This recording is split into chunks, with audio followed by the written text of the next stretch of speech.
All right. So that conclude our share lists. Now let's get to the individual list. So I will start first with a, Lupin the Third, a woman called Mine Fujiko. All right. For me, that is the most stylish, the most classy act design that I have seen in this decade.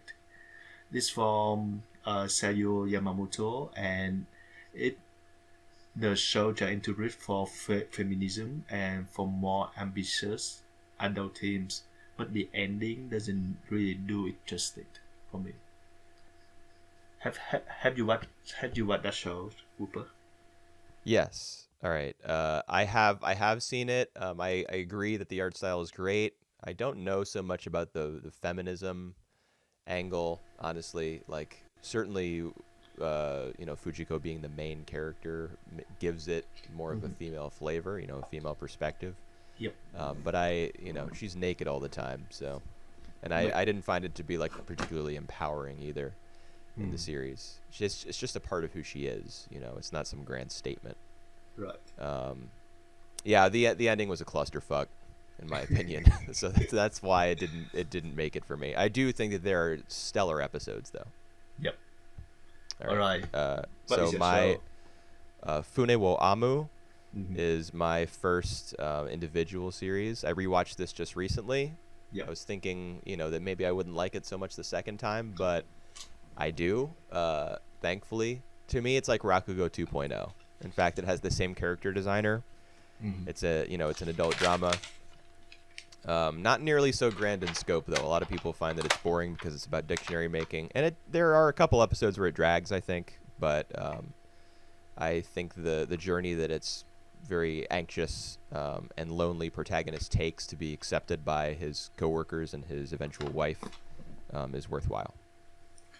I also watched that show already, and I think I will need to rewatch it again to see if it still hold up.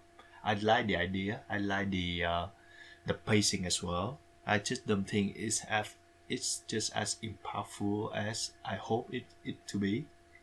But yeah, I feel like the time shift is a bit awkward as well. But apart from that, I also enjoyed the show very much. All right. All right, my next one is Aku no Hana, a flower of evils. This is we just reviewed the manga.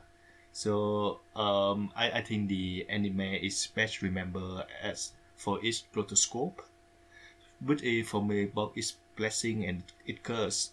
The blessing is the style make it unlike any other things out there in anime, but the curse is that is it perceived as ugly and it's overshadow other aspect of the show, which I think is much better, like the slow pacing, with for me Time. work for to expand its theme of uneasiness. How about you? Yeah, I like the rotoscoping. I think it worked out. Mm-hmm. Um, this is another series where it was hamstrung by the ending or Yeah. lack thereof, rather. Mm-hmm. The scene where they run away and try to, cross the mountain.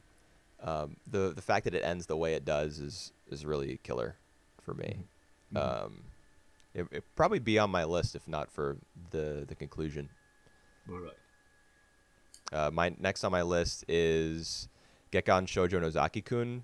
Mm-hmm. I need to rewatch this because though I found that it kind of dropped off as it went on. It Yep. introduced more and more characters, and not all of them were as charming and as funny as the original cast. However, there are some excellent episodes. Episode 4 in particular is one that I remember. It's about the redheaded guy playing like some kind of dating sim, like a video game or something.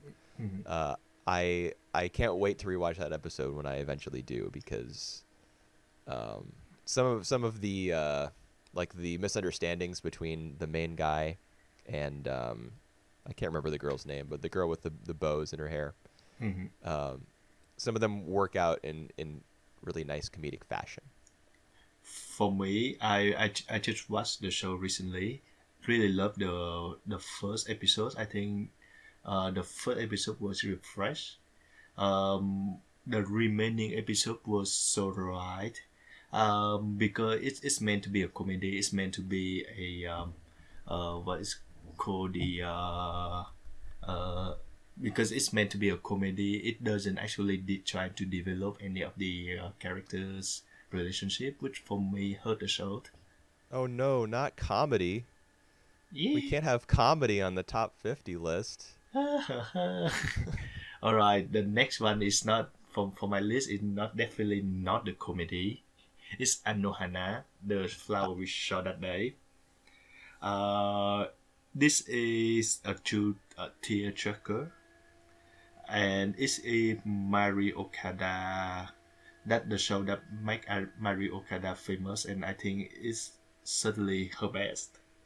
It produced some of raw moments. I remember the one where uh, one of the member from the cast trying to wearing the skirt in order to cope with the grieving process.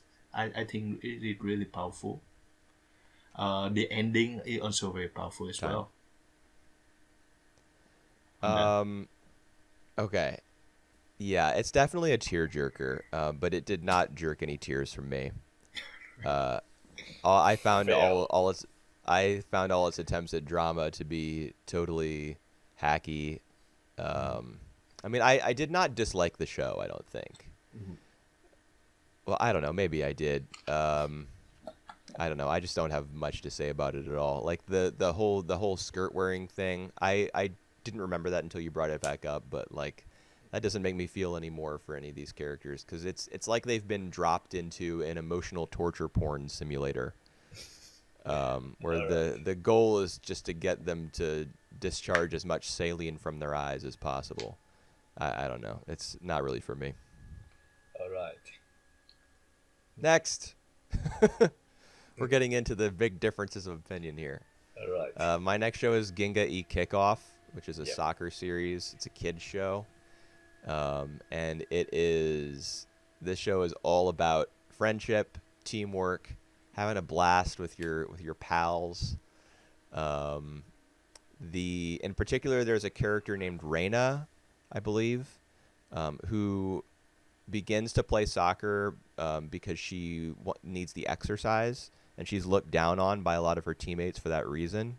Mhm. Um, but as she like learns to love the game more and more, and as she earns the respect and the friendship of the other players, I feel like that's actually it ends up being a very powerful story that the show manages to tell with her character, and it does something similar with their coach. So even though it is a kid show, it does manage to do a lot in terms of emotion, character building, but at the same time, it's also very fun. All right. For me, this is I must admit that this is the first time I heard of the name of the show, so I have no opinion whatsoever with the show. I'm gonna try to watch it soon to see if his opinion is valid. It is 39 episodes, so if you watch the first 13 and it's not for you, then by that point you can probably give it up. All right. All I right. feel like it does have some of its best episodes within its first 13, so you'd be safe to just sample that much. All right. Sounds good to me. My next show is Concrete Revolution. Oh my God, Revolutio. Um, remember, Whooper, you haven't watched the show, right? I've Uh, seen the first 3 episodes. all right. Watch all of 2 seasons because the first season is just like the setup for the second one. If I don't like And the first one, I'm not going to watch the second. all right, up to you. But the first four of this of the show is the show at its worst because the pacing is really confusing. Um, but it's one of the show that for me it had the most ambitious, had the most Time. ambitions. You It's got to as stop talking about all right, like stuff that's not about your opinion of the show. all right, that's all right. Yep. You can say a few more words about it because I have nothing to say about it. It's asking for the nature of justice and the shade between light and dark. So like it's somewhere in the middle ground, gray area. I think it's really ambitious. Right. All right. All right. So my next one is Girls in Panzer, which I rewatched recently. This is a fun sports show that is in the same way that you said JoJo's Bizarre Adventure was ridiculous. Like so is Girls in Panzer. It doesn't take itself seriously. It just presents very matter of factly that there is like the girls all live on a ship in a world where tank battles, senshado, are like the national pastime essentially. It's like as big as baseball, and it's just, it's like the integration of CG is really great. It creates a bunch of really fun, really like bizarre and impossibly like physics defying tank battles that are just like a blast to watch. It's practically an action show when it gets into the tank matches. So I I think it's just fun. That's why it's on my list. Uh, for me, some of the matches are really entertaining. Like it just keep hooking you into watching how everything span out. It had a bit of tactic as well, which I like. I feel like the pacing is a bit too quickly though. They skip up a lot of things in order to get into the final match. So it crossed off my list because of that. Okay. All right, my next one is Durarara, which is a distant brother of Bacano.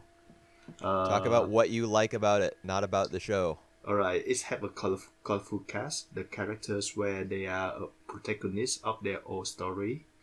It can be meandering at times though, and one good thing is the more you learn about the character, the more you know the truth about them.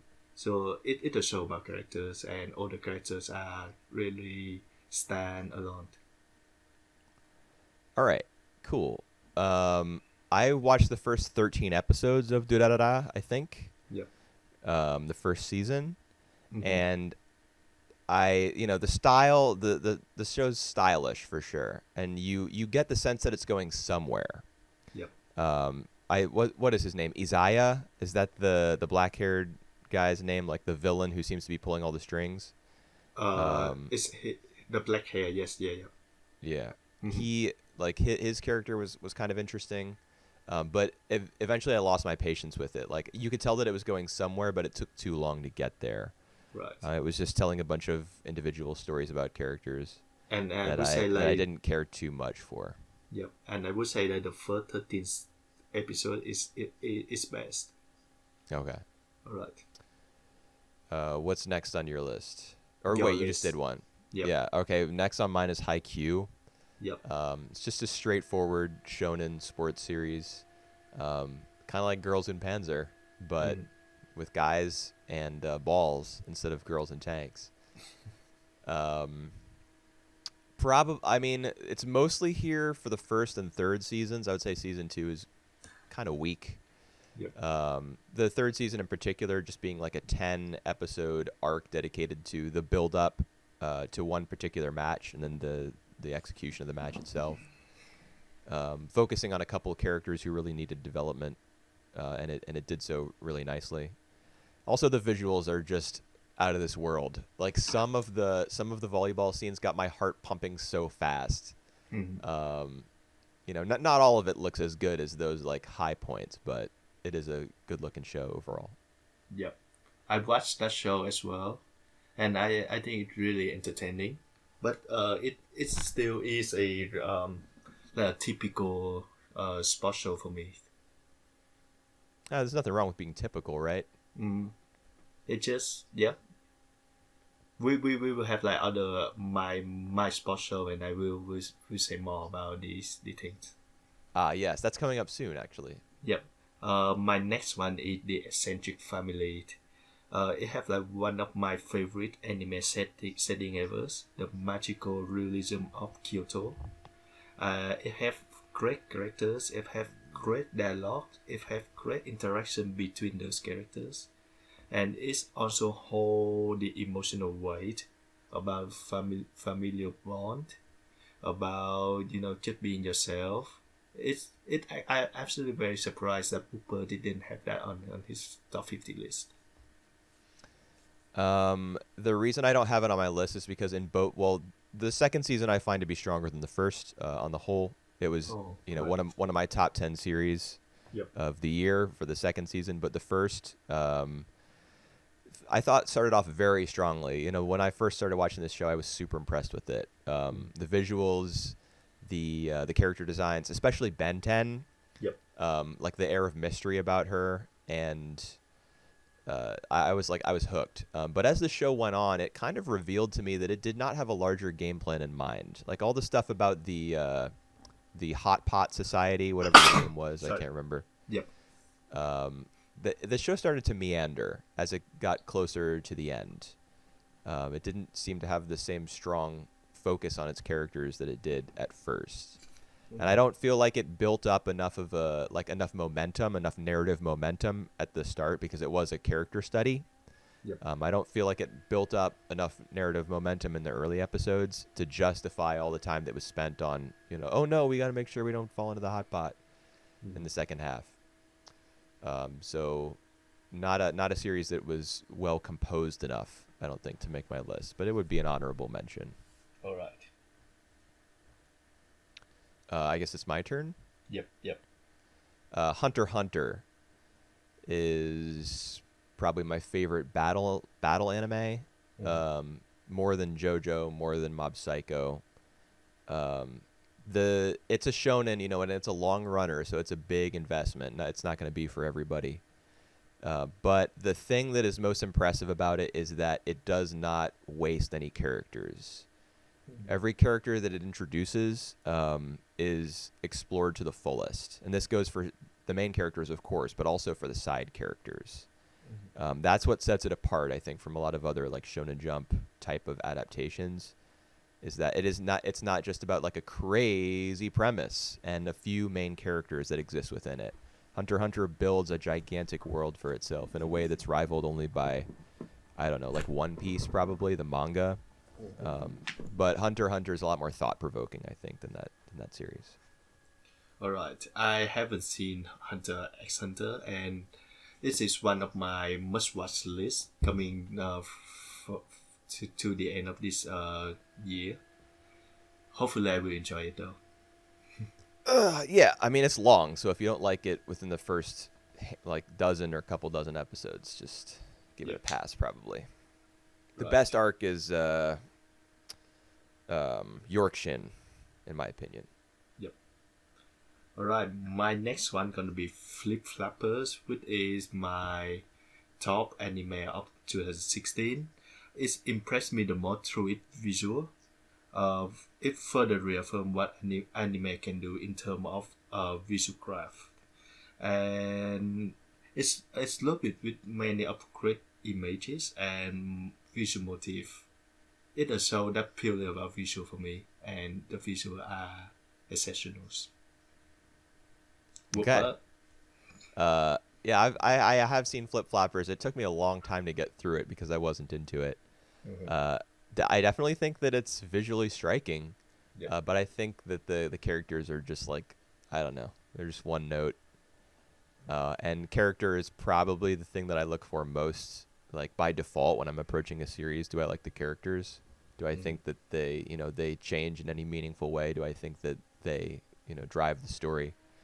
There are a bunch of things that intrigue me about Flip Flappers, like the fact that they're trying to harness the potential of like an alternate reality, and all the flashback stuff near the end. I actually liked, like learning about the backstory of the characters, their history, and how they had been kind of set up based on their who their parents were, and I think there's a lot to admire about the show, but I did not end up enjoying it very much. Such a shame. I guess. I mean, everybody just likes what they like. Yep. What is your next show, Cooper? Hyogemono. Right.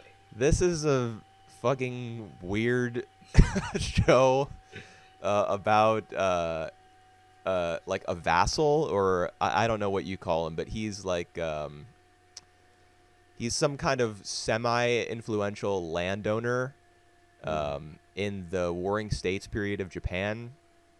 And he is obsessed with proving himself in battle to improve his social status.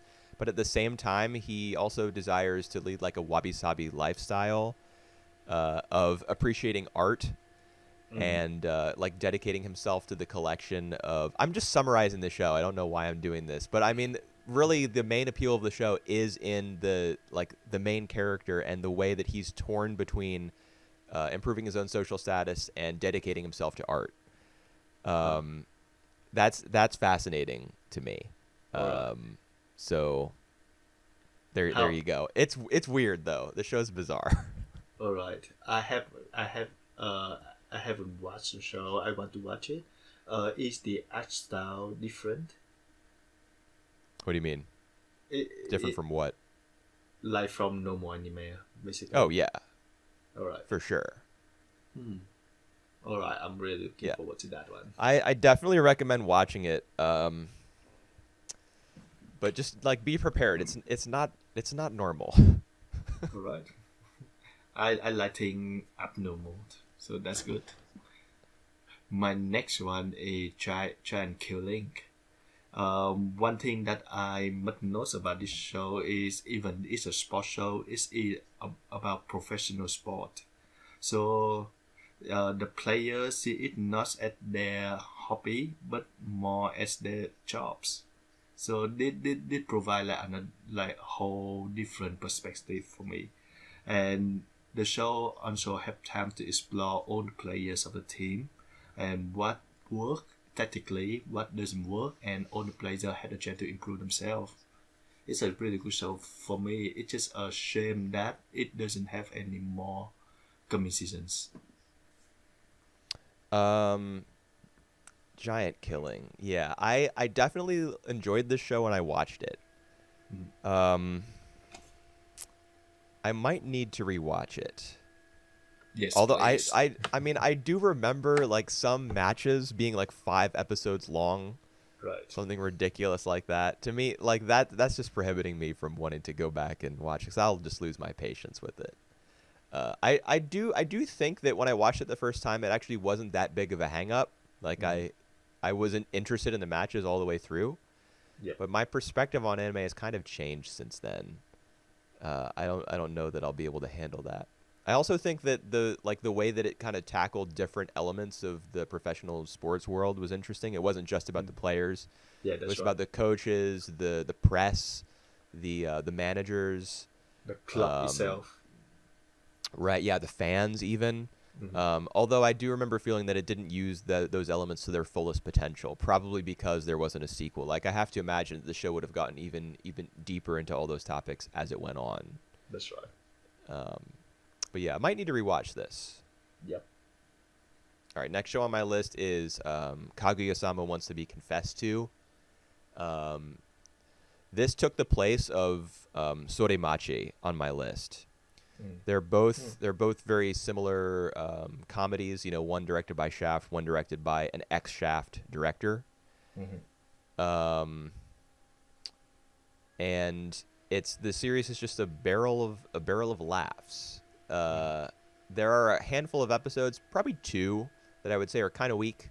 But overall, I think that the way that it depicts the two characters' like naivete and romantic inexperience and insecurity is quite funny.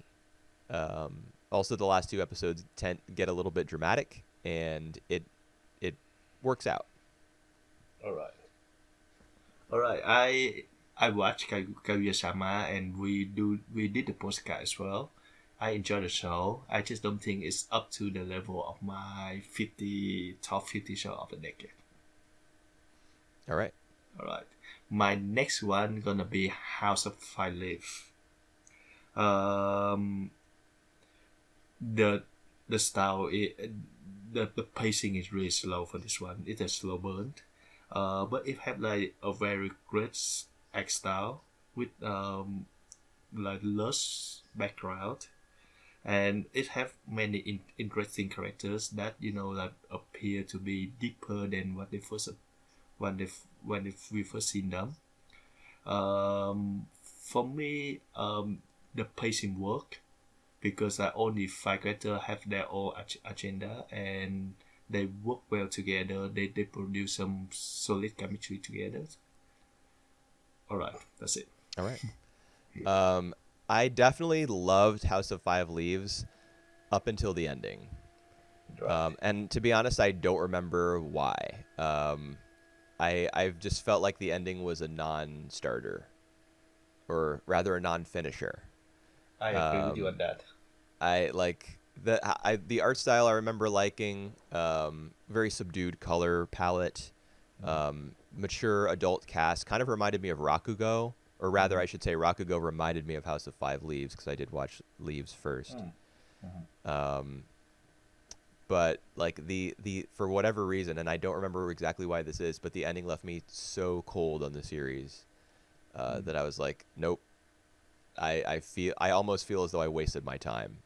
It's not as bad, but it's just like very unmemorable because Yeah. I don't think myself remember the ending either. Yeah, I remember like one of the characters is kind of hunched over against like some kind of statue or something, and he's bleeding. Yeah. And then the other main character approaches him, and like I don't know, I can't remember exactly what happens, but like the fact that it's such a question mark in my head can't be a good thing. All right. But anyway, yeah, I think there's lots to like about the show. Yep. What is the next one? Oh yeah, Kobayashi Sanchi no Maid Dragon.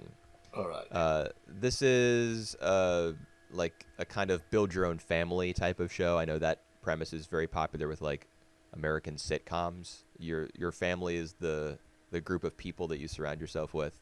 Kind of has a similar message. You can find friends and family, anywhere you look.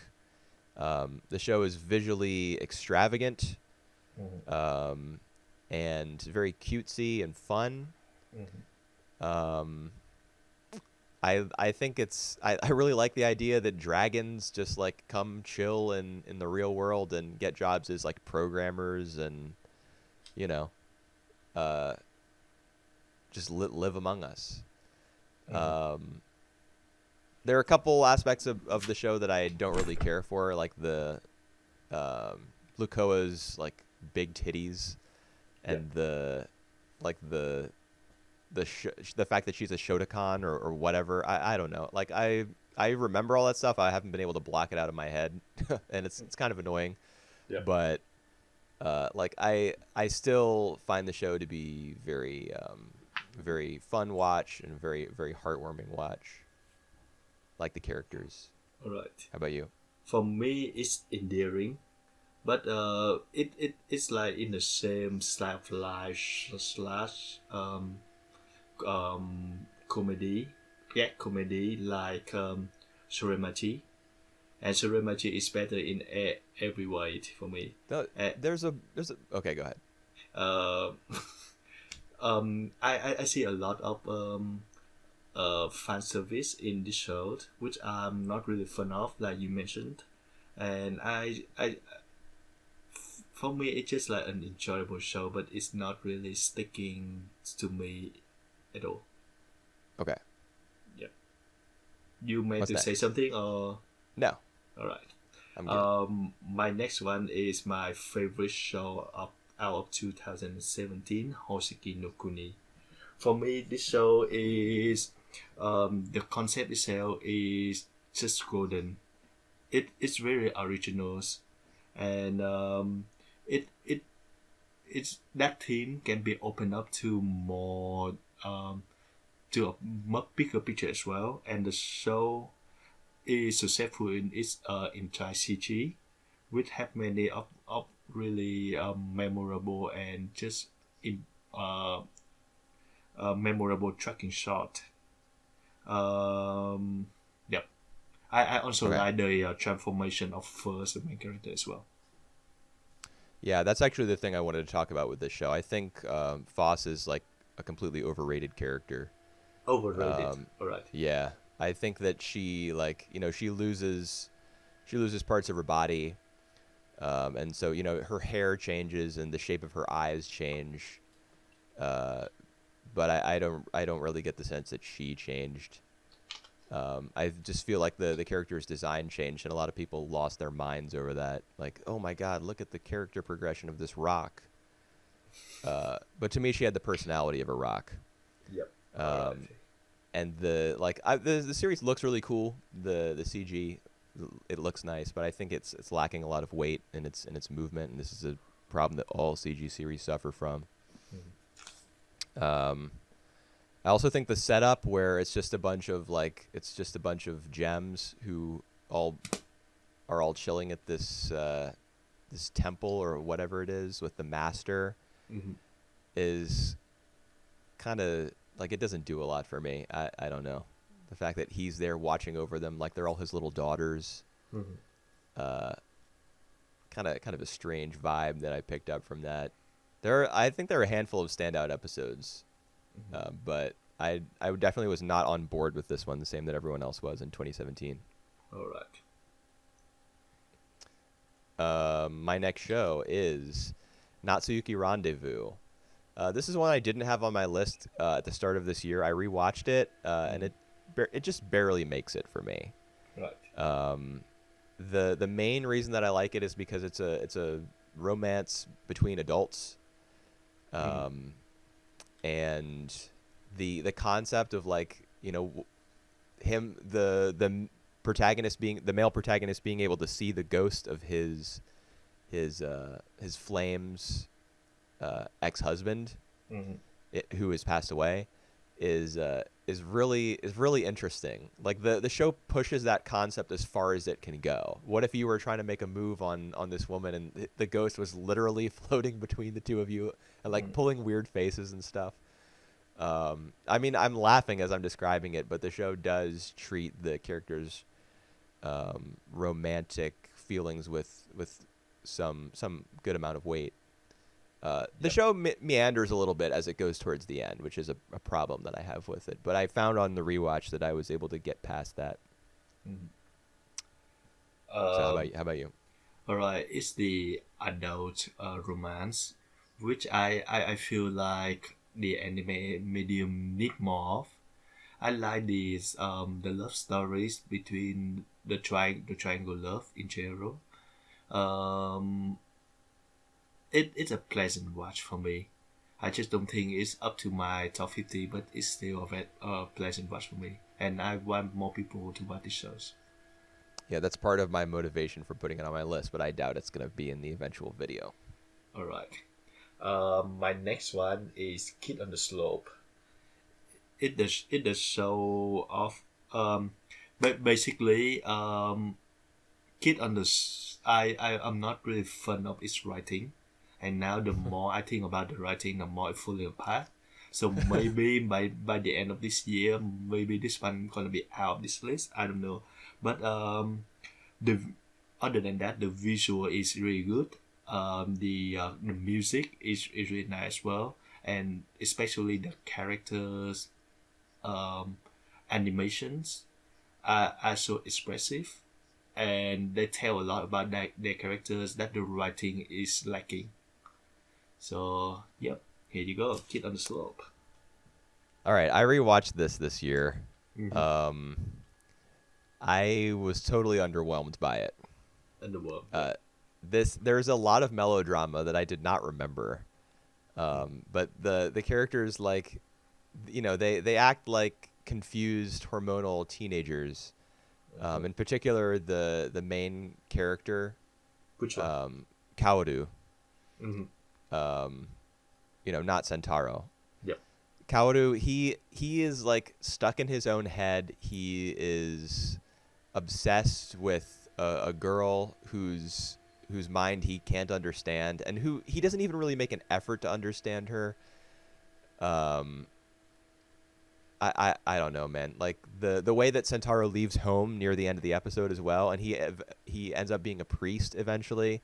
Like they could have done a lot more to foreshadow all these developments. the main draw of the show for me is the music. I don't think it offers much apart from that, to be honest. There are a handful of standout episodes, 3, 7, but like I don't know. Not a fan of the writing either. Yeah, I'm glad you mentioned that because Yep. the Well, show falls apart for me on rewatch. one more point on this strong point is that it actually captured the feel of the era, or just I the don't I feel of the don't town itself, I don't know about the that. slope. Yep. No. Yeah, no, I don't. I didn't really get that feeling. I mean, there's All there's right. the one scene where they're playing in the club and like an American Yep. Yeah. Yeah. soldier is like, Stop playing that coon music." But like apart from that, what does the show do to like The create a settings. particular feeling? Yeah, I don't know, man. Like the uniforms or the jazz music, those things are not enough for me. All right. I just wasn't impressed with it when I watched it again, which is too bad. Yep. All right. Your next shows. Oh yeah, we got to do more. One Punch Man. So this is just the first season. I dropped the second season. Like I was just tired of watching it and being disappointed every week. But the first season is nuts. Visually outstanding. Also a pretty sharp parody of the, like the action and superhero and shonen genres and demographic. For the first 6 episodes, at least, it kind of devolves into like, let's see who can punch the hardest, which is always Saitama, in the second half. But I think the first half is really sharp. So for that reason, it's on the list for me. All right. I actually have a fun memory of One Punch Man as well. I watched it way back in 2015, and yeah, I it actually if you push my list onto my top 60 or 65, One Punch Man gonna be there. It's a good parody show, as you say. Yeah. All right. All right, my What's next next? one is Kyosho Giga, the show that I think I need a rewatch. But from what my memory of it right now, it basically had everything. It had like the original of this setting. The visual is vibrant, and it also have the familiar emotion as its core. So for now, the more I think about it, the more it's all up. So I need a rewatch to see like if all these my feeling of it will be changed or not. Okay. Kyoso Giga is a show that I really wanted to like more than I did. Right. Um, I think that it does have a kind of like madcap energy to it. Clearly inspired by stuff like Furikuri. Mm-hmm. But there were just it felt overlong to me. Overlong. All right. Yeah, overlong. Like it outstayed its welcome. I feel like the relationships between the characters were not well defined enough, and part of that is by design. Like the show does not feed you how the characters are related to one another right away. You have to like learn that over the course of the series, I think. And that worked to its detriment, I feel. I also think that the conclusion was, I mean, when they go to the moon, like the show had just lost the plot by that point. Like all the threads that it had been trying to carry through the series were just out the window, and it just went for pure visual spectacle by the end. So I was disappointed by Kyoso Giga. All right. So the shame. Is it? It's Yeah. the second time you said that. Okay, so my next series is Orange. This is a super dramatic high school series that I thought started very well, with a lot of visual flair. I'm going to rewatch this, and I'm going to be looking for the drop off in production that people say happened to it, like it tanked kind of. Yep. Um, so that that will probably hurt it on rewatch, assuming that I notice that problem. I also I really like this the same way that Anohana was a tearjerker for you. Orange was a tearjerker for me. Mm. The attempted suicide of the main male character, Kakeru. Kakeru. Yeah. Yeah. Spoilers. Uh, the way that he, like, despite all these people reaching out to him, the friends that he makes, the way that he still feels as though like life is a prison from which he can't escape, is not depicted in the same way that it is in a series like Sangatsu. Mhm. It's depicted very matter of factly, like very starkly, not with a lot of visual representation or like metaphor, anything like that.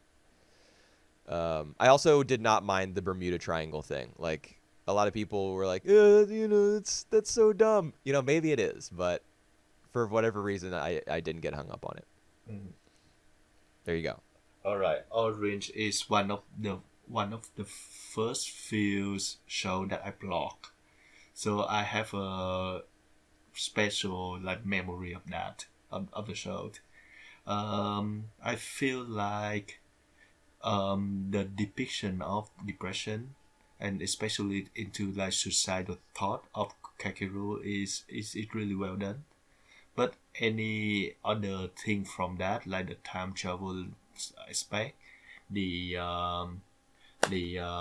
romance, the all this stuff, even like there's one time that they do the running.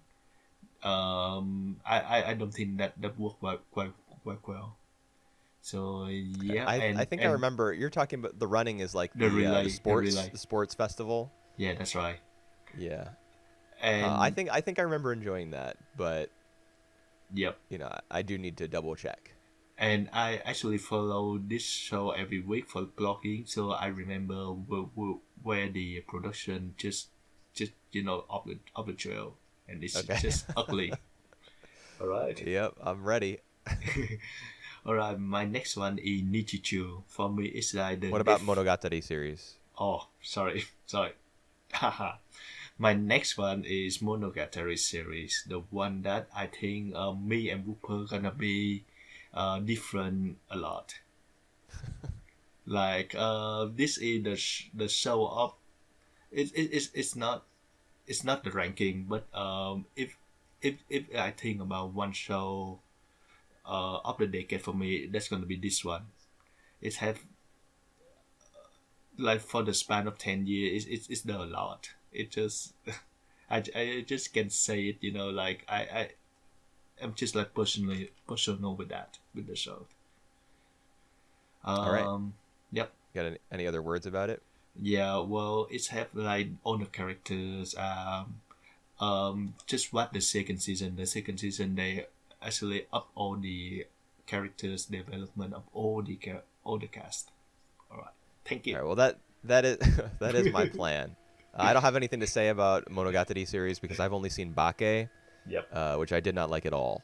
All right. So I will be trying Monogatari series second season, which I've had multiple people tell me that that's the best, Yep. the best part of the series. I'm not sure So if you need to try the second one, the second after the Bakemonogatari, um, Nishi, the fake one.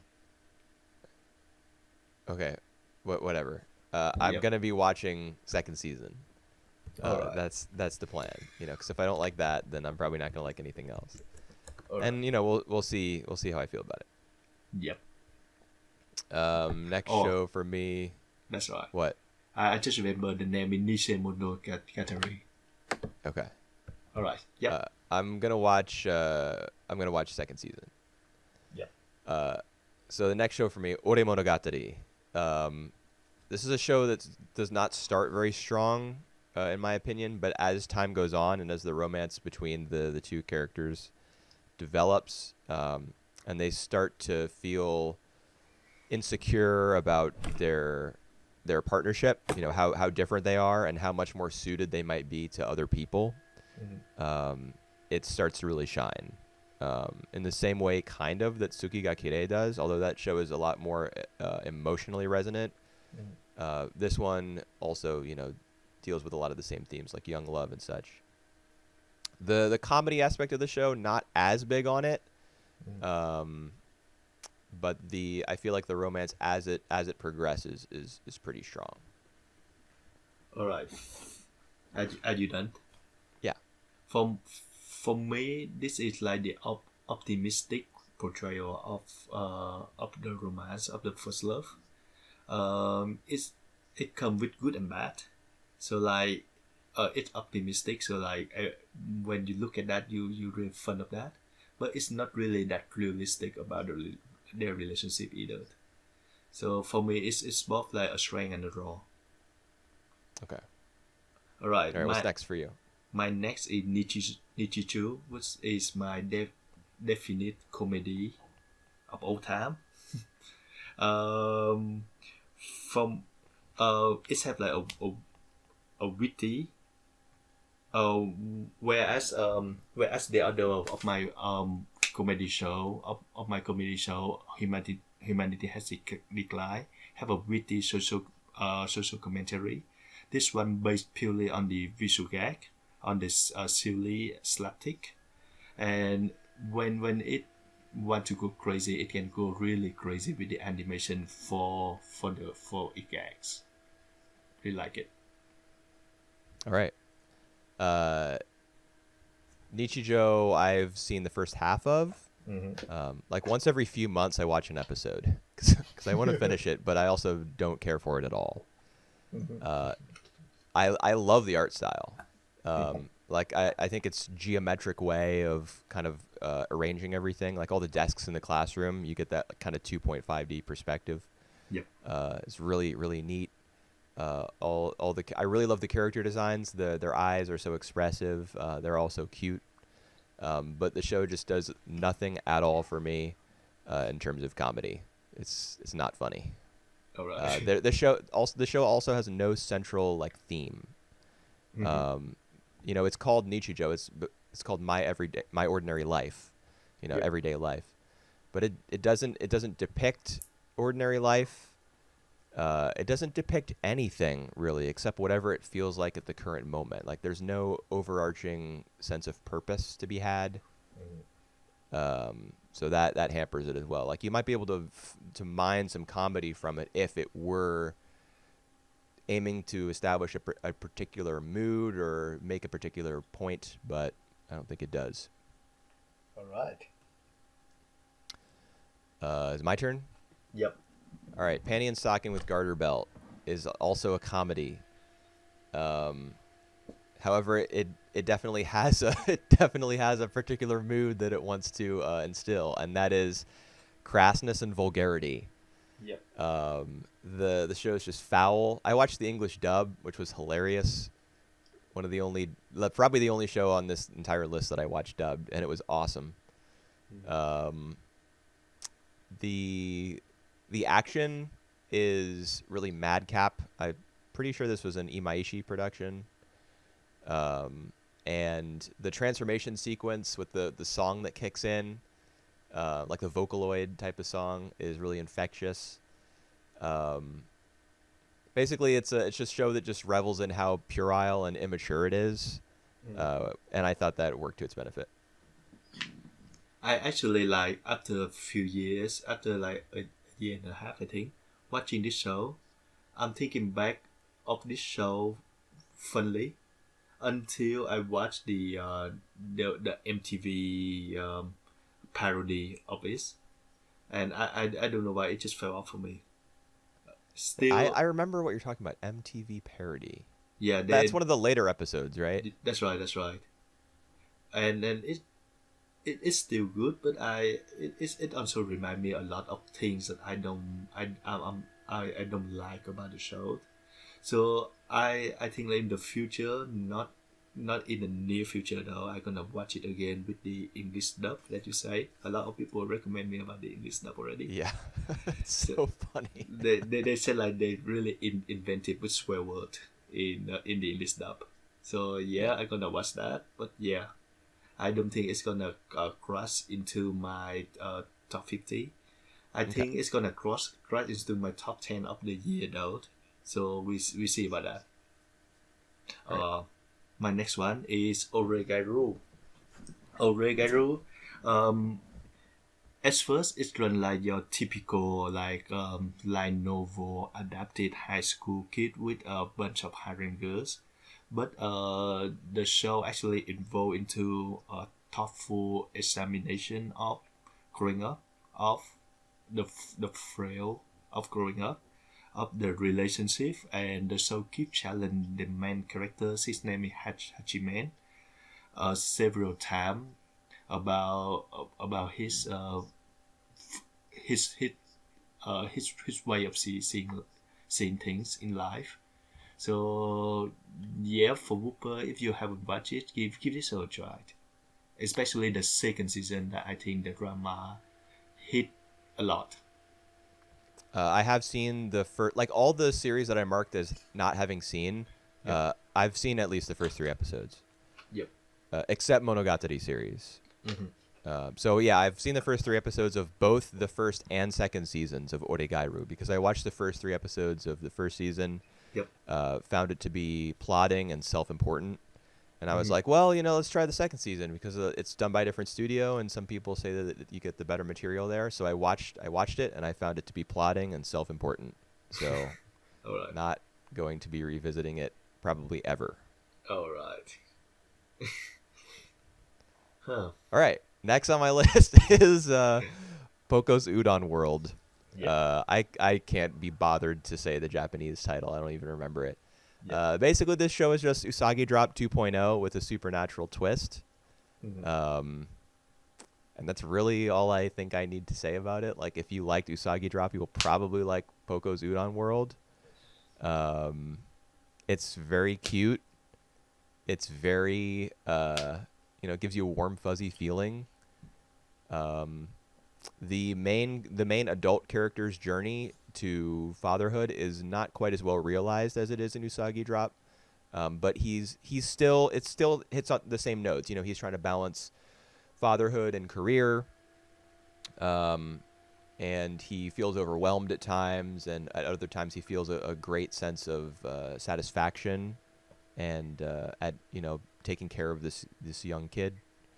It's really just Usagi Drop 2.0 for me. All right. It has its own personality, but because of the supernatural angle and all that, but um, it is very similar to that show. I watched the first few episodes when it's air, and just dropping it because I think I had too many shows at that point.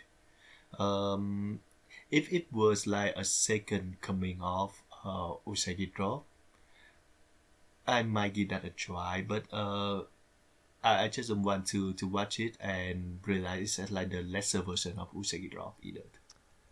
Right. Yeah, I can understand that. Yeah. All right.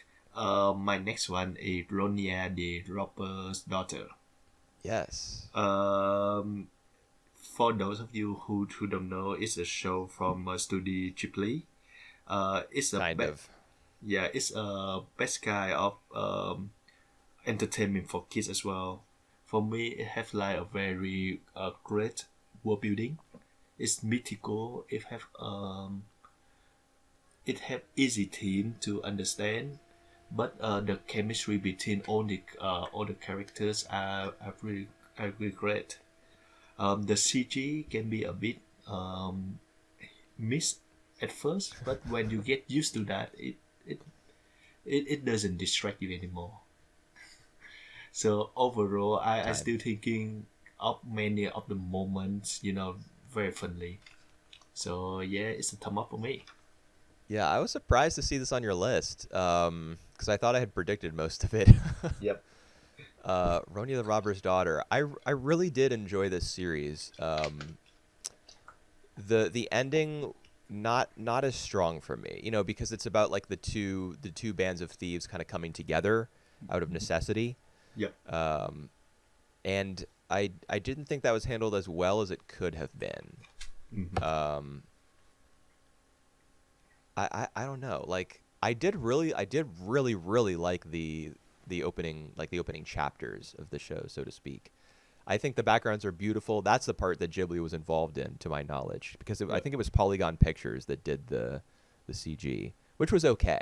Hmm. To me, like the main thing about Ronya the Robber's Daughter is I haven't seen any of like the old World Masterpiece Theater kind of like slice of lifey, female centric series Yep. like Heidi or Anne, but I imagine that this show is kind of like what those shows accomplished back in the 70s. All right.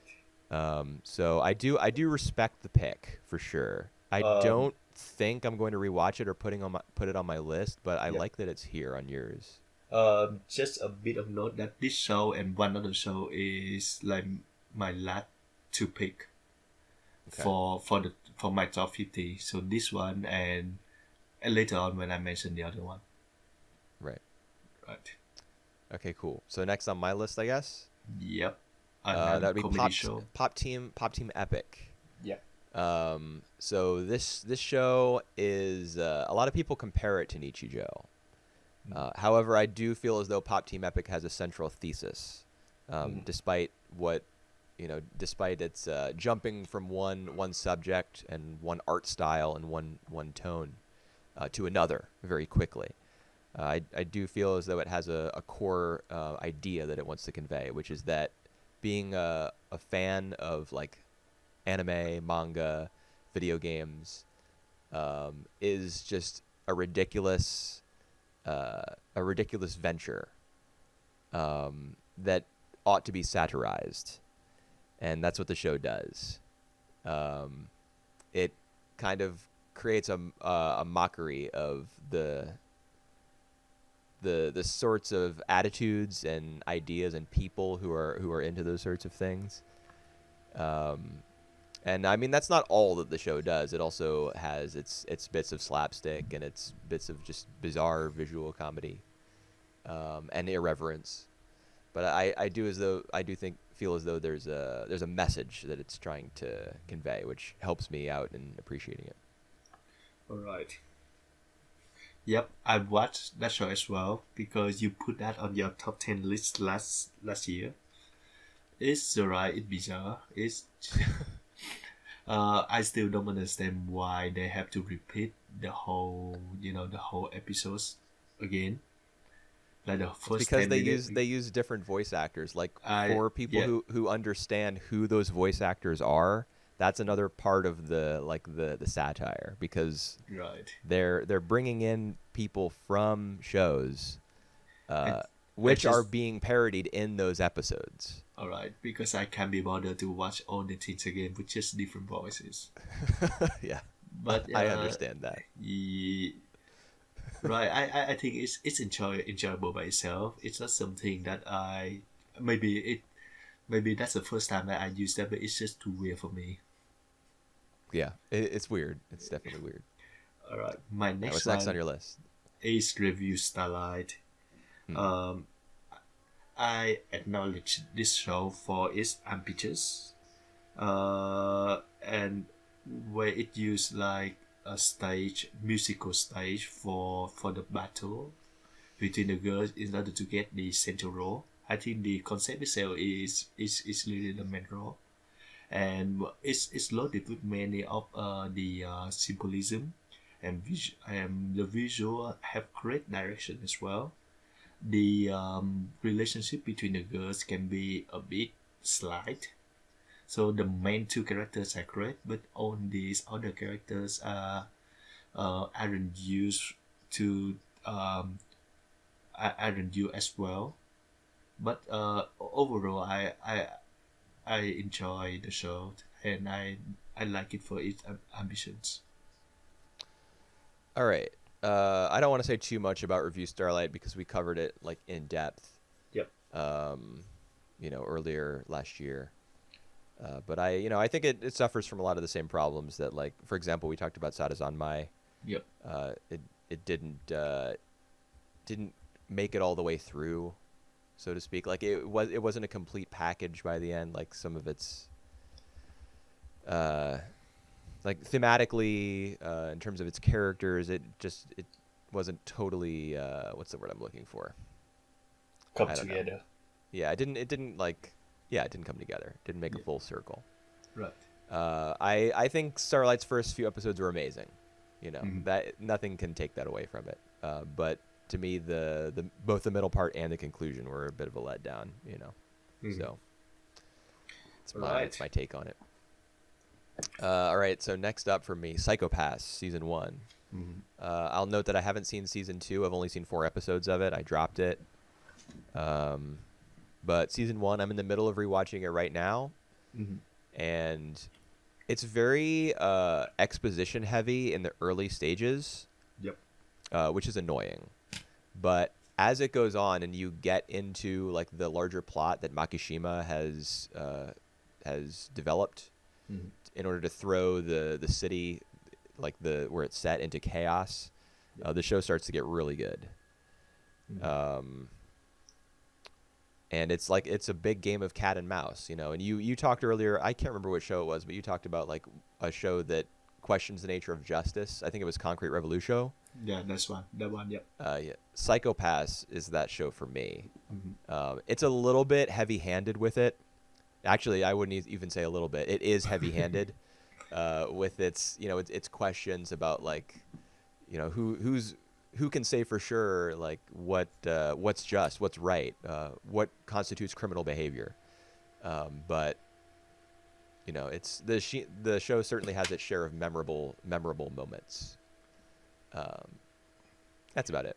All right. I'm glad you mentioned heavy-handed because this show, more than any show, is what I don't like about Urobuchi writing because the ending is way heavy-ended and it's way take me out of of the whole thing he trying to address.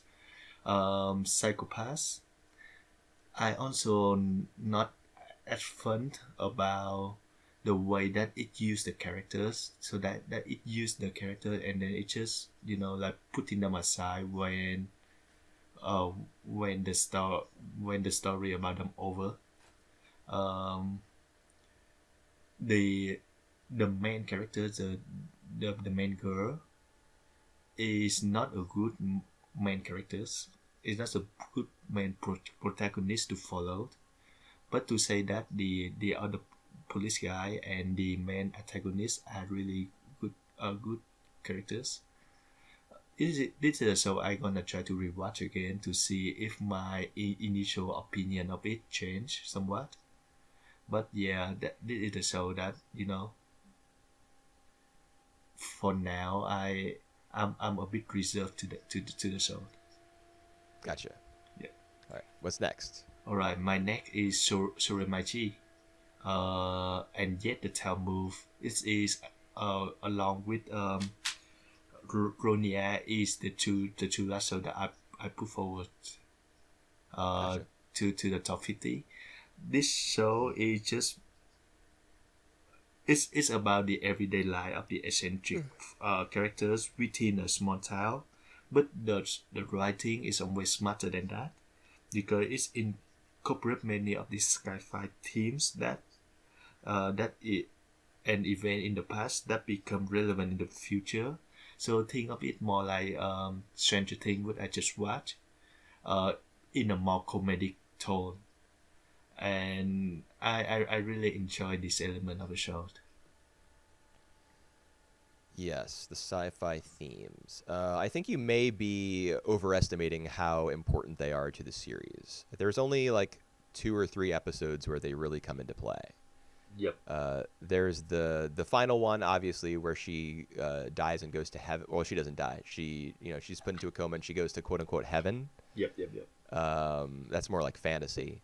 And then there's a time travel episode and an episode that involves aliens, but Mm-hmm. those are mostly concentrated in the back half of the series, and they don't actually they don't leave any larger impact on the show. Not to say that they don't have impact in and of themselves, but they don't contribute to the show beyond just those standalone episodes. Yeah, they more just like the bizarre adventure of everyday life of the town.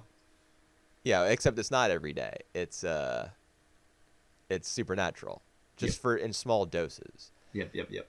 Um, this show used to be on my top 50 list, but I Oh, rewatched it, and there are a few episodes, like I would say as many as four, where I was mm, just like, oh my god, can this be over yet? really? All right. Mm, Yeah. Um, like the episode, for example, where Hotori goes out at night with her brother, like they walk around the town when it's dark. yep.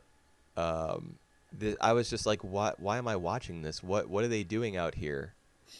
That's definitely an episode about everyday life because they don't do anything of note in particular. They just leave the house, they walk around outside for a bit, and they come home. And it's supposed to have been like this big adventure in the kid's head because he's still young and everything is like new and surprising to him.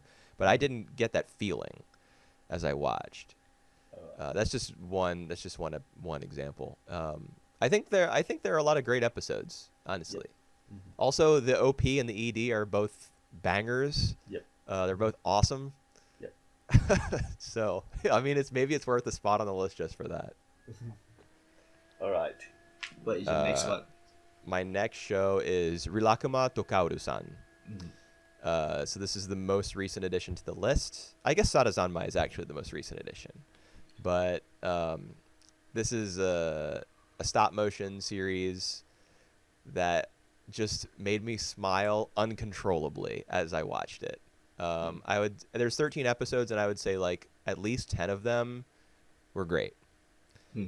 Uh, the the lighting in particular, I want to draw attention to the lighting. Like it's stop motion animation, so it's dealing with there's an actual real life setting that's being captured by a camera. So they have an opportunity to do some really great work with the lighting, because it's not just Hmm.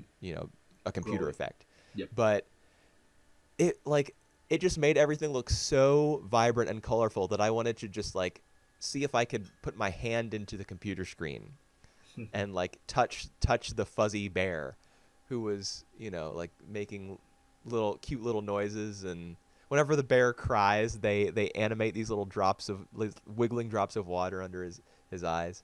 Hmm. I think that like the show's a lot of fun, and it does a lot of good work with the main female character, similar kind of to Agretsuko. Hmm.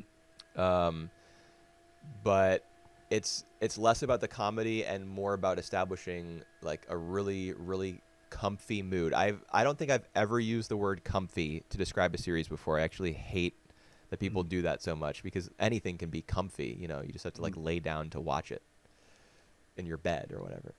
But this show is so comfortable, dude. It just like, oh, it's like medicine for my soul. All right. All right, that's enough.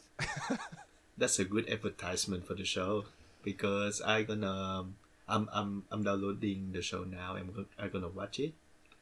Just relaxing, and I hope that I get some of that medicine. All right, it's just what the doctor ordered. Dr. Whooper is here. Yep. Um, my next show is Gripman. Yeah. All right.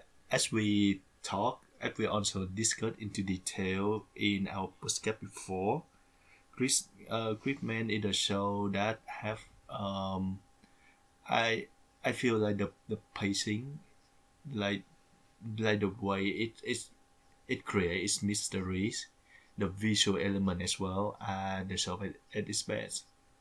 So it try to make like everything feel ambitious, ambitious, and then it just like You mean slowly ambiguous? ambiguous, yeah, and then it just Okay. slowly peel off like the surface because like what's like underneath is different from what we see on the surface.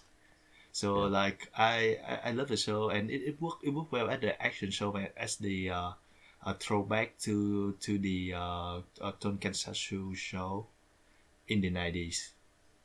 He said, not having seen any tokusatsu series. Well, how about you? um, yeah, Gridman was cool. I felt kind of betrayed by the ending because I felt as though the series had been doing some pretty interesting setup for its characters in terms of where they started and where they might go. by the end, and I don't think it really delivered on that. However, I do like look back pretty fondly on the series in comparison to the other like really ambitious.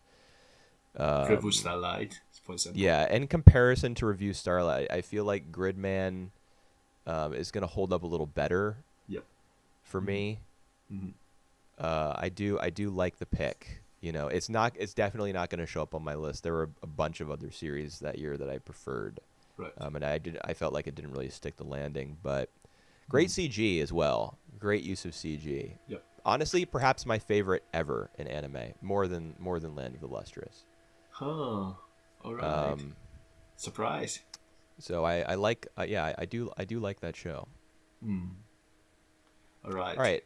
The Next up for me, Run with the Wind. So I have very little to say about this one. It's another one that we covered in detail last year. Yeah. Half of it, actually. Yeah. Yeah, I guess that's true. Yeah, and I mean we covered the best half in my opinion. Because it was extremely focused on its characters, like so much so that it was shocking. Yep. You know, the second half became more of a sports anime. And I didn't like the second half as much. It's on this list for the strength of the first half. Yep. You know, so will it still be on my list in 3 months? I don't know. That depends on what I watch, what I rewatch, how good the summer season is. But I do, you know, I feel like the second half or the first half, just a great character piece. Yep. For me, it until this show in the sports show is more of the character study than a true sports show, and that work for the show benefit.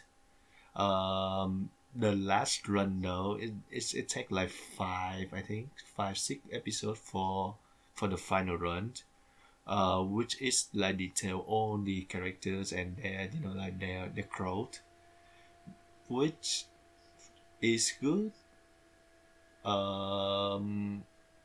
Yep. I like the show. I like the show well enough. I like the characters. Yeah. It it's just not on my the top of my list. Okay. All right. What next? Stengate. This is another show where me and you gonna be totally different. Yeah. But just a note that this is just the original series of Stengate, not the Stengate Zero, because the Stengate Zero is really bad. This is just the show that make a good use of Sky 5. Its use of time travel very well. It's sometimes it goes very unexpected way, but by the end, like everything hold up together. I think this show is like a very prime example of good use of time traveling in fiction, in general. Yeah. I mean, I do think that it was a strong time travel story. Yep. Once it got to the second half. Yep. And even the second half for me was not the mind-blowing experience that it was for a lot of people, because what he was trying to do in the second half was save what's her face. Yep. Tuturu. Yeah. The Kana Hanazawa character. Yep. But because it was her that he was trying to save, and she was just like a non-entity to me. She was just like a cute anime girl who's supposed to be like your virtual girlfriend. Yep. That was his motivation. That really lessened the impact of all his travels through time. You know, I mean, the way that he kind of started to question what was real and what wasn't. He started to like lose his mind a little bit. That was all interesting. Mm-hmm. And the fact that what's her face was Daru's daughter. Yep. I thought that was a really neat twist. So there was a lot of creative and interesting stuff going on in the second half. But man, like there's a stretch of like 5 or 6 episodes near the beginning. Yep. Not the very beginning, but in like the lead up to the midpoint or so, that I was just like, why am I watching this? It's just like the side stories with a bunch of tropey, irrelevant characters. It's so obvious that it was adapted from a video game. Yep. Like, I don't know. I think this is the most overrated show of the decade, and it's not even close. All right. Point taken. Next is Silver Spoon. It's a slice of lifey high school farm show with Full Metal Alchemist character designs, and there's not much else to say about it. It's a nice watch. The main character goes through a pretty well executed evolution, I feel, but it's not something you couldn't see coming from a mile away. You know, there's not a lot of like new ground being broken by this series. It's more about the fact that it is such a pleasant watch, that it is such a solid entry in like the coming of age genre. Yep. For me, like that was enough for me to put it on my top 50 list. In fact, to put it like somewhat high on the list, because I do really like the story. But I will concede that it's not it's not reinventing the wheel or anything. I don't know if that was the right phrase to use. Yep. Silver Spoon. I have a blast time watching it as well. Like for the life of of the main guy, as he's like trying to familiar himself with that environment. I think the message about he and his pork. He trying to hit pork in like because he love him. Pork bowl, the pig. Yeah, that's right.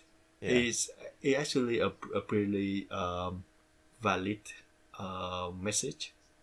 It's much more thoughtful than like the one in the first season of the Eccentric Family, if you know what I mean.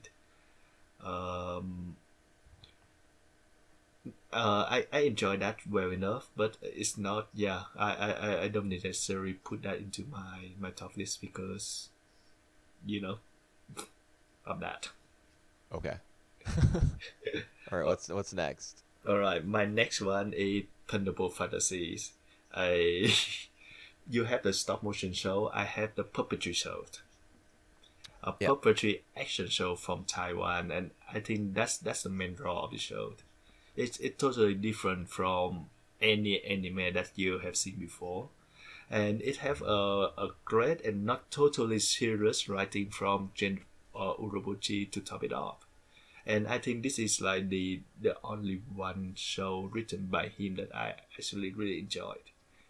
You have Madoka on your list. Yep, I don't enjoy his writing as much as this one. It tell so it's over the top. It's kind of like JoJo Bizarre Adventure as well in terms of like over the topness and all these like out there dialogues. But for me, it's a totally unique experience watching this show. All right. I tried this. Like, I think 4 episodes. Yep. It gave me a headache.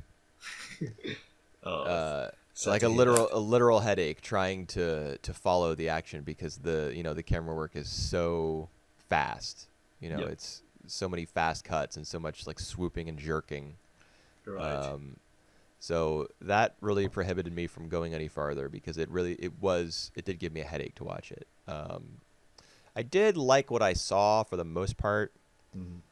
However, I think the dialogue during the scenes where they weren't fighting. I mean, even during the scenes where they were fighting, the dialogue in the show is so, man, it's the JoJo's dialogue, but like turned up 2 more notches. So it even more over the top than JoJo's. Yeah. I just I couldn't take the show seriously at all, and I mean that's part of the appeal is that it's that's right. It's just silly, but like I'm a fan of Urobuchi's more serious kind of self-important Yep. writing because I think that he typically backs it up with concepts, like Psychopaths. What if you had a gun that was able to judge people's mental state. Madoka, what if what if magical girls ran the world? Those concepts are like so daring and so just large that he kind of needs to be a little bit self-serious. With this show, I didn't it just didn't connect with me. Like even putting the headache thing aside, I was like, all right, well, is it? So I've watched the first 4 episodes. Are the next 20 something just going to be more like puppets swinging around on strings and saying cool lines? Plus I just didn't. sweating as well. I didn't see a future for the series really All right. beyond what it had already shown me very early on. All right. It's my general thoughts. I think it's cool though. I think it's cool that the show exists. Well, So I do think 4 episodes is enough for you to judge the show. This show in general. So Yeah. if you don't like it, you don't like it. I might try one more. I do want to see like whether I have the same physical reaction to it Right. Yep. now. Mm-hmm. Maybe watch it on a different monitor or something. Yep. Yep. Anyway, my next show is Sora Yori Motoi Basho. Like further than the universe. Well, yeah. Yep. Yeah. For all the plebs out there. This show is near the bottom of my list. Right. Man, I don't know. Like, it's definitely. It might be at the bottom. I don't know. The characters are all their arcs are pretty well executed. The humor is pretty good. The concept of them going to Antarctica is actually quite well realized. Like there's a lot of interesting scientific facts to be gained or to be learned while watching that the girls need to pick up in order to like prepare themselves for their journey. Like emotionally, the show is pretty resonant. It does a lot of things pretty well. But I don't know if it's outstanding in any one category. A lot of people treated the show like it was like God's gift to anime when it came out, and I can understand why. I mean, it's a cute girl series that people who don't like this sort of show will be able to get into. But I don't know, man. Just watch K-On! Instead. Like, I don't have much else to say about it. Yep. For me, the show have a very nice concept of like this girl trying to go to Antarctica, and they actually back it off with a lot of research and a reasonable journey. So actually now when I looking back at the show, I enjoy it more than I thought initially perceive it. I enjoy the chemistry between them. I think some of the conflict are like this unnecessary run out, but Yeah. like overall they are quite solid. I enjoy their journey in overall. So yeah, I'm thinking back of it a bit better right now than I was before. Okay, interesting. Yep. What's next on your list? All right. Next is Wandering Sun. So for me, that have a very cute soft style of soft watercolor background, but it has a very complex look at the at teens and their sexuality when they reach puberty. I think this show is very sensitive about the issue. It's actually very mature as well. It's the best kind of coming of age story for me. Okay. Wandering Sun. I really like the art style. I really like the character designs. I really like all the scenes where there are a lot of characters in a room and they're all talking to one another at once and all being animated in lifelike ways. Yep. I definitely remember those scenes sticking out to me. They're pretty amazing, actually. The the thoughtfulness of the show, I actually believe to be one of its weaknesses. All right. It did not go into enough detail Mm. about the characters, their perhaps like their fluctuating genders and their non-binary sexuality. Mm. I needed a bit more from it. Um, It. so it's sensitivity, not a strength for me. All right. That's might be because this anime is adapted like right in the middle of the manga. Yeah, its lack of an ending was, I would say, the number one drawback. Mm. They're in the middle of like writing the play for the school festival, right? Yep. Or, Yep. or something, or they finish writing it, but we don't get to see it performed. Um. Something, So something like like that. the final scene is when the main characters just step up into the stage. The spotlight, right? Yep. Yep. Yep. Yeah. Um, I think I'm gonna give this a rewatch Right. because, um, I don't know. Like I do remember liking a lot of things about it, Yep. but I don't know that it will change my mind. But I'd like to try. Right. All All right. right. Next for me is Tanaka-kun wa itsudemo kudarage or something like that. I don't know. He's always listless. Yep. I just rewatched this, and it was not as memorable for me the first time it was not as memorable the second time. Right. Right. Mm-hmm. Um, there were a few, as with my Soremachi rewatch, there were a few episodes where I was like, why am I watching this? Mm-hmm. So Tanaka-kun is, it's definitely slipped down the list for me if I were to rank things. Right. However, I feel like the show's the way that the show goes about establishing like a zen mood, Mm-hmm. um, is really interesting because it doesn't just have to do with like, oh, look at how listless this guy is. The show uses that as a way to influence the other characters and to influence itself in order to be like a super I don't know, I don't want to say relaxing. It's kind of a meditative experience. Yep. Um, and it goes beyond just, oh man, this Lip guy is back. really really, yeah, it goes beyond laid back, it goes beyond laziness, it goes beyond listlessness. it Right. it kind of teaches you that it's okay not to be so caught up in your life that you're stressed Yeah. Yeah. Yeah. or you're worried, you're anxious. It's all Meditation. right.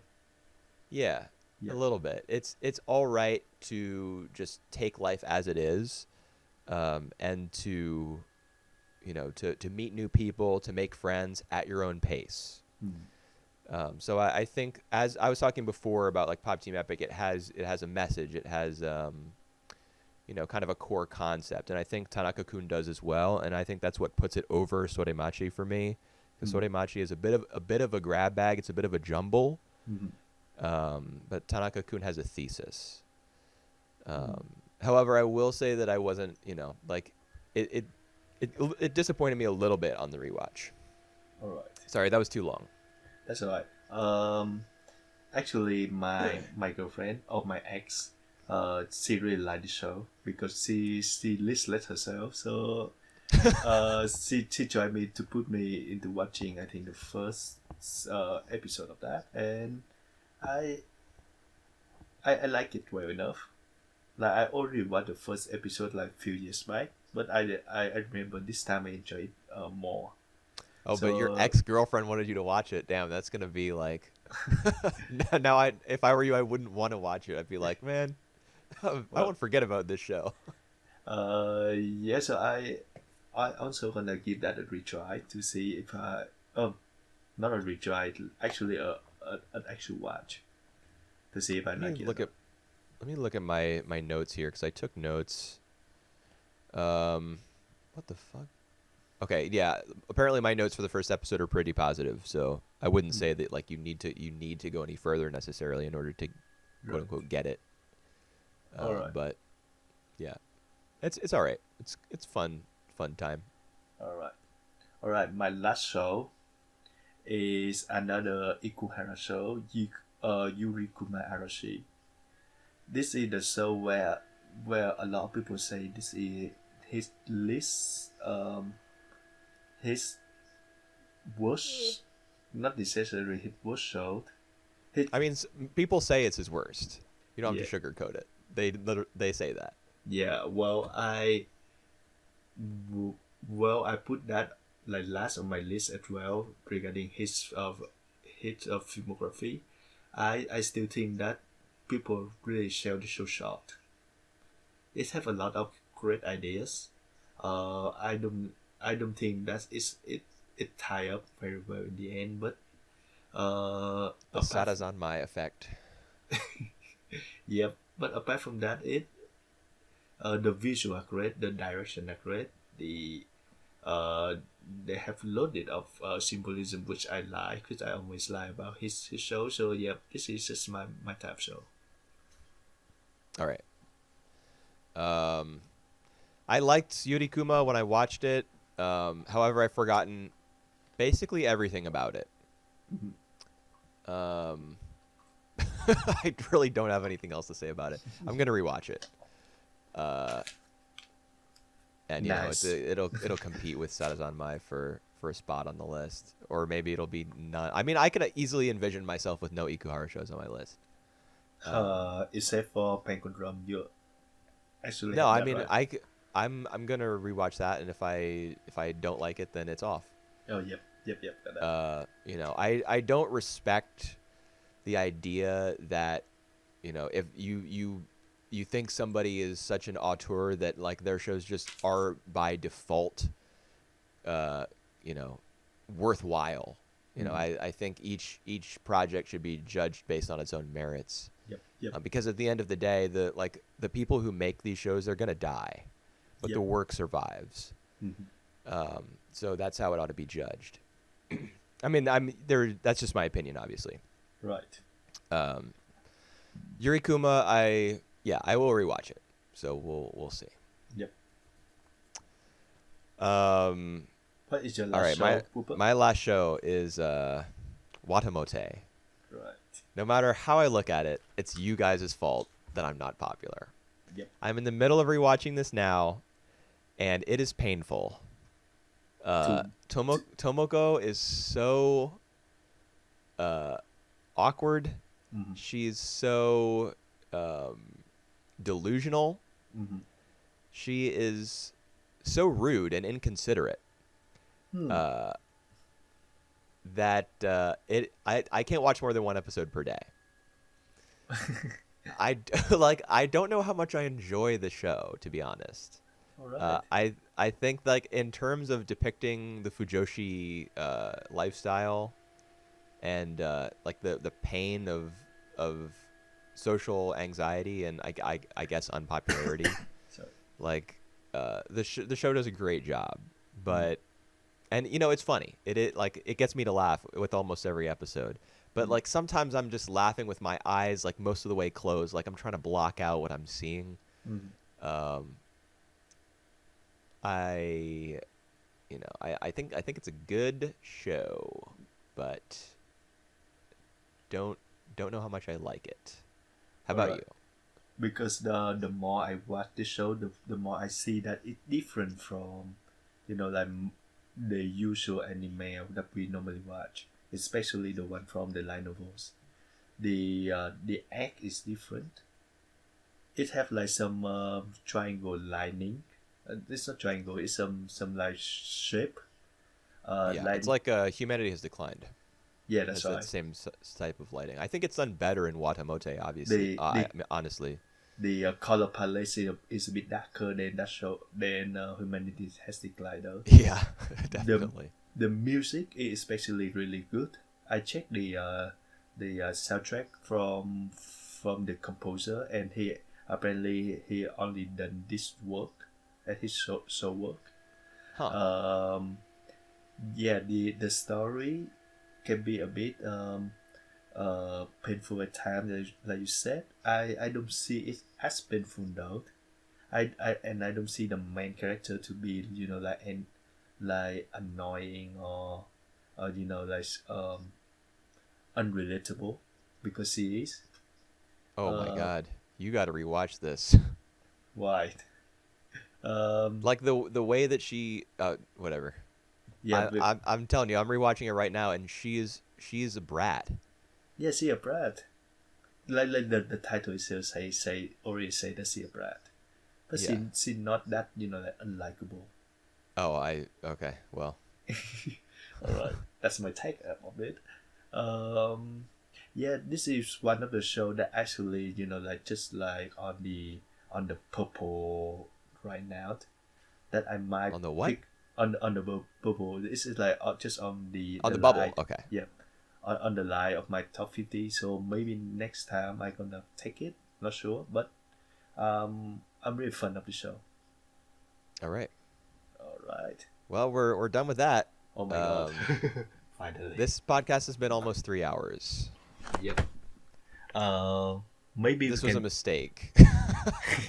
maybe we can split it in half. It's just your choice. Yeah, I Um, don't know. We'll figure it out. In terms of uploading it, I guess it we doesn't really can matter. we can take like a few minutes just to wrap it up. All right. All right, cool. So do you want to say which? I mean, we can figure out what shows we want to rewatch from each other's list later, or do you want to do it Yeah. now? Let's do it later. All right. So how are Um, we gonna wrap this up? just like how we generally feel about the share list. All right.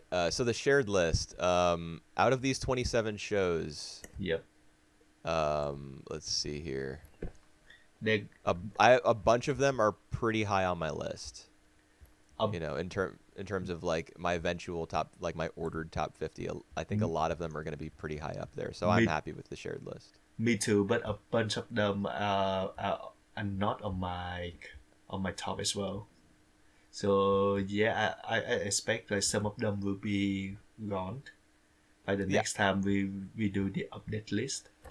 I'm Which gonna is say that like of these 27, I'm thinking like 22 will probably end up being in the top 30, something like that. which is good enough. Yeah, I mean this is a great list. Like if people were to look at this list, if they're like what anime should I watch? Yep. If I don't want to watch trash, they could check this list out. Yep. um. Right. So what's the I don't know what else to say. I'm ready to end this podcast. Like Did any of the other person pick surprise you? Yes. yes, Well, I would say Ronya the that Robber's Daughter. I would say that you didn't include the eccentric family was my biggest surprise. Yeah, that's an honorable mention for me.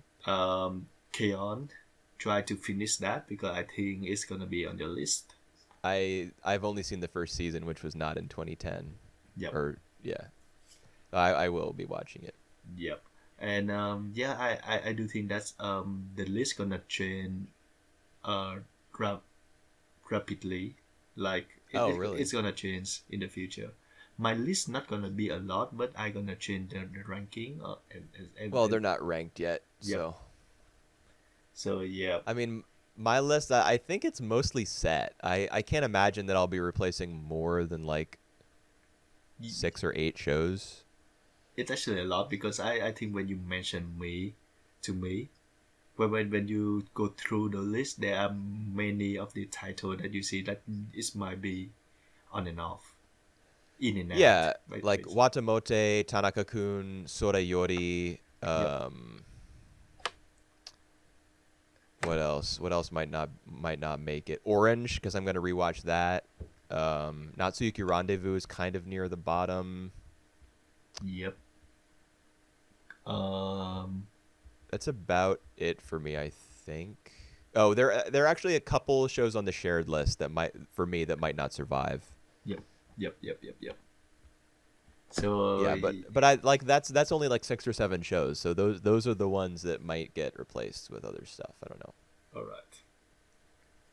I have like 3 or 4 shows maybe will be in or out. But yeah. All right. All right. I think we're good. So next week, Damn, this took a long time. yep. So next week we're gonna do the movie sections. Yeah. You And want then to? last five episodes of Conan. Yep. You want to announce the two movies as well, or we gonna be a surprise review? I don't really care. I'm just ready to hang up and go about my day. All right. All right. Let's just. Good list though. I like a lot of the picks on your list. I like the shared list. All right. I think it turned out pretty well. All right. All right. Let's see you guys next week, though. I want to go to sleep now. Okay, bye. All right. See ya.